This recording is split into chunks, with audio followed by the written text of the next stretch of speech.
अब मैं बात करता हूं रिएक्शन इंटरमीडिएट्स की।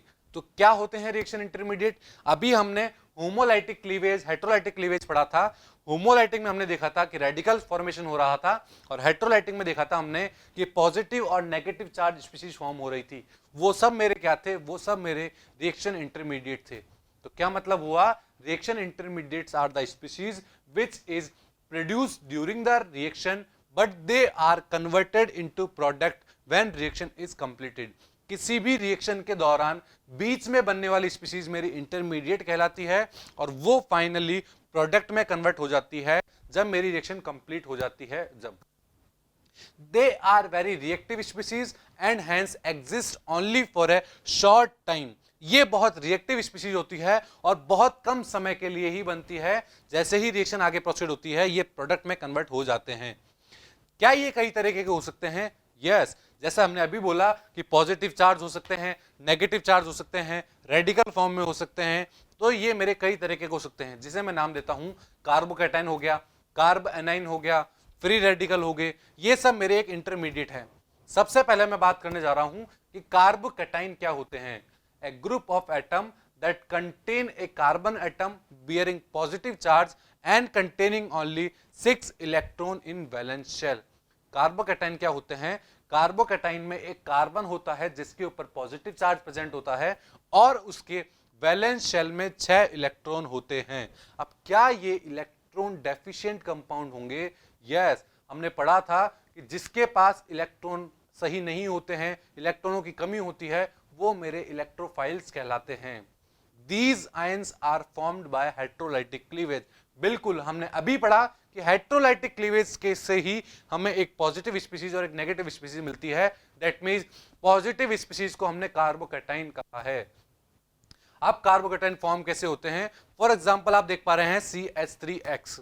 अगर इसके अंदर मैं X को मोर इलेक्ट्रोनेगेटिव मानता हूं तो इस बॉन्ड के दोनों इलेक्ट्रॉन X की तरफ शिफ्ट हो जाएंगे और CH3+ बनता हुआ दिखेगा, जो कि मेरा एक कार्बोकैटायन होगा। और फिर ये X माइनस क्या होगा? X माइनस यहां पर एक लिविंग ग्रुप की तरह बिहेव कर रहा है। दैट मीन्स बाहर निकलने वाले ग्रुप की तरह बिहेव कर रहा है। क्या कार्बोकैटायन कई तरीके के हो सकते हैं? यस, कार्बोकैटायन भी कई तरीके के हो सकते हैं। फर्स्ट, प्राइमरी हो जाए जिसे हम 1 डिग्री कार्बोकैटायन भी कहते हैं, सेकेंडरी हो जाए जिसे हम 2 डिग्री कार्बोकैटायन भी कहते हैं, और टर्शरी हो जाए जिसे हम 3 डिग्री कार्बोकैटायन भी कहते हैं। क्या फर्क है इन तीनों के अंदर? प्राइमरी के अंदर जिस कार्बन पर पॉजिटिव चार्ज है वो डायरेक्टली एक ही कार्बन से अटैच होगा। सेकेंडरी के अंदर जिस कार्बन पर पॉजिटिव चार्ज है वो 2 कार्बन से जुड़ा हुआ होगा, और टर्शरी के अंदर जिस कार्बन पर पॉजिटिव चार्ज है वो फर्दर 3 कार्बन से जुड़ा हुआ होगा।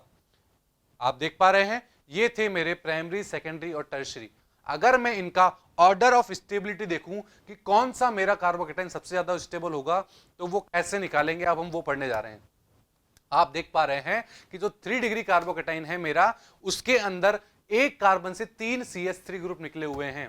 दैट मींस कार्बन पर जो पॉजिटिव चार्ज है उस वाले कार्बन से 3 CH3 ग्रुप निकले हुए हैं। तो उस पॉजिटिव चार्ज को कम कैसा किया जाए? ये जो किसी भी कार्बन स्पीशीज के ऊपर पॉजिटिव या नेगेटिव चार्ज होते हैं, हमें उसे कम करना होता है। जहां वो जितना ज्यादा स्टेबलाइज होता जाएगा वहां पर उसकी स्टेबिलिटी उतनी ही ज्यादा होगी। अब हम इसे समझते हैं। देखिए, इस कार्बन पर पॉजिटिव चार्ज है, इससे 3 CH3 ग्रुप निकले हुए हैं, और जब हम इंडक्टिव इफेक्ट पढ़ रहे थे वहां हमने देखा था कि एल्काइल ग्रुप का +I इफेक्ट लगता है। दैट मींस अगर इस कार्बन पर पॉजिटिव चार्ज है तो इसको इलेक्ट्रॉन और चाहिए, इसके पास इलेक्ट्रॉन की कमी है। अब इलेक्ट्रॉन कौन देंगे? जो +I इफेक्ट दे रहे होंगे। दैट मींस इलेक्ट्रॉन अपनी तरफ से दूसरी तरफ दे रहे होंगे, वो इसको स्टेबलाइज करेंगे।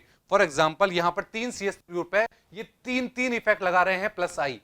सेकंड में देख पा रहे हो आप कि यहां पर 2 CH3 ग्रुप है जो अपना +I दे रहे हैं। दैट मींस इसके कंपेयर में यहां पर कम +I इफेक्ट है, और फर्स्ट वाले में तो सेकंड से भी कम +I इफेक्ट है। दैट मींस अगर मैं स्टेबिलिटी की बात करूं इन तीनों की, तो मेरा थर्ड सबसे ज्यादा स्टेबल होगा, फिर मेरा सेकंड स्टेबल होगा, और सबसे कम स्टेबल मेरा फर्स्ट होगा। इसी के साथ अगर मैं बात करूं इनकी रिएक्टिविटी क्या होगी, अगर मेरा थर्ड कंपाउंड सबसे ज्यादा स्टेबल है तो क्या ये जल्दी से रिएक्ट करेगा? नहीं। जो चीज जितनी ज्यादा स्टेबल होगी वो रिएक्टिव उतनी ही कम होगी।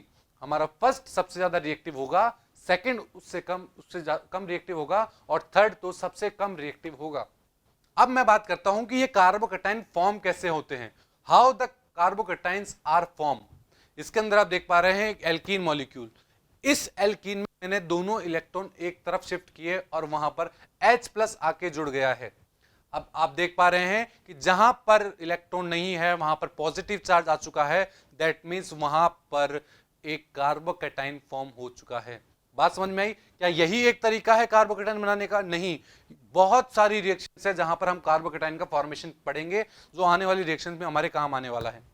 अब हम बात करते हैं कार्बोकैटायन के ऑर्बिटल स्ट्रक्चर की। Electron deficient carbon in carbocation is sp2 hybridized and bonded to 3 other atom which are arranged in a plane। Carbocation के अंदर क्या होता है, जो मेरा कार्बन होता है जिसपे पॉजिटिव चार्ज है वो एक sp2 हाइब्रिडाइज होता है और एक प्लेनर होता है। उस कार्बन से जो 3 बॉन्ड लगे हुए होंगे वो एक ही प्लेन के अंदर होंगे, और एक वैकेंट p ऑर्बिटल होगा जो कि परपेंडिकुलर होगा उस प्लेन ऑफ द पेपर से। दैट मीन्स उस प्लेन से जहां पर बाकी 3 बॉन्ड प्रेजेंट है उससे परपेंडिकुलर होगा। इसके अंदर एक लोब मेरी उस प्लेन से ऊपर होगी और एक लोब उस प्लेन से नीचे होगी।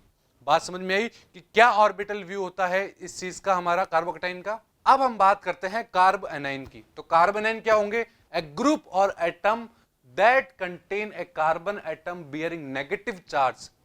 क्या मतलब हुआ? कार्बोकैटायन में हमने पढ़ा था कि कार्बन के ऊपर अगर पॉजिटिव चार्ज है तो वो मेरा कार्बोकैटायन है। कार्ब एनाइन क्या हुआ? एक कार्बन एटम जिसके ऊपर नेगेटिव चार्ज प्रेजेंट है वो मेरा कार्ब एनाइन हो जाएगा। क्या कार्ब एनाइन भी हेटेरोलाइटिक क्लीवेज से बनते हैं?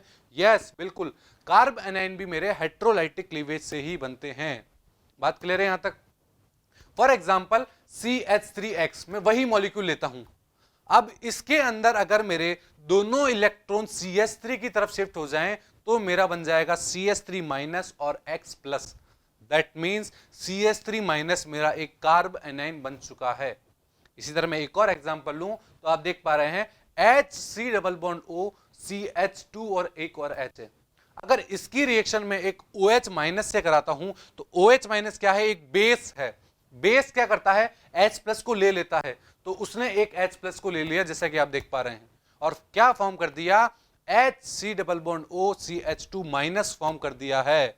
दैट मीन्स कार्बन के ऊपर पॉजिटिव चार्ज आ चुका है, दैट मीन्स ये एक कार्ब एनाइन बन चुका है।